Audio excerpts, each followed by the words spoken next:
وہ تے حسن یوسف آئی جنہوں عورتاں نے تکیا تے اپنی انگلیاں کٹ لیاں. ذرا سوچو تو صحیح میرے مدینے والے تاجدار دے حسن دا کی کمال ہوئے گا.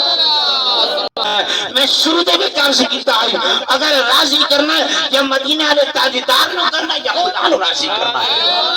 جنہیں آقا نو راضی کرنا ہے بولو سبحان اللہ. میرے محبوب کریم علیہ السلام دے غلاموں میرے کریم آقا صلی اللہ علیہ وسلم دی شان ہے. حضرت آدم علیہ السلام دے تھوڑی تھوڑی میں گل کر دیا. حضرت آدم علیہ السلام دے اندر جب رب تبارک و تعالی نے ونفخت فی من روحی دا معاملہ طے فرما دیتا. حضرت آدم علیہ السلام دے اندر روح آ گئی. رب نے حکم فرمایا وَإِذْ قَالَ رَبُّكَ لِلْمَلَائِكَةِ اسْجُدُوا لِآدَمَ فسجدوا إلا إبلیس. قرآن سوڑ کے جنہوں ٹھنڈ پئی آپ کو سبحان اللہ. اگر تسی چاس رہتے پہ تو میرے دل نے تھوڑی چاس انج لگو میں نہیں پتہ لگو کہ سننا لے بیٹھے ہیں.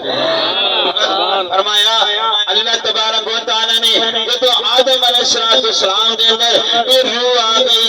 روح آن تو بعد رب نے فرمایا اے فرشتو میرے آدم نو سجدہ کرو.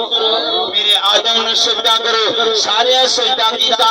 یار کھلو گیا انہیں آگیا میں سجدہ نہیں کرنا چاہتا. ایک گل اور میں اس کو سے نہیں جاؤنا چاہتا. آدم نو سجدہ کیتا گیا. اتنے امام فخر الدین رازی رحمت اللہ علیہ بولے انہوں نے آگیا اے سننا لیو او قرآن نو پڑھنا لیو او قرآن نو سمجھنا لیو.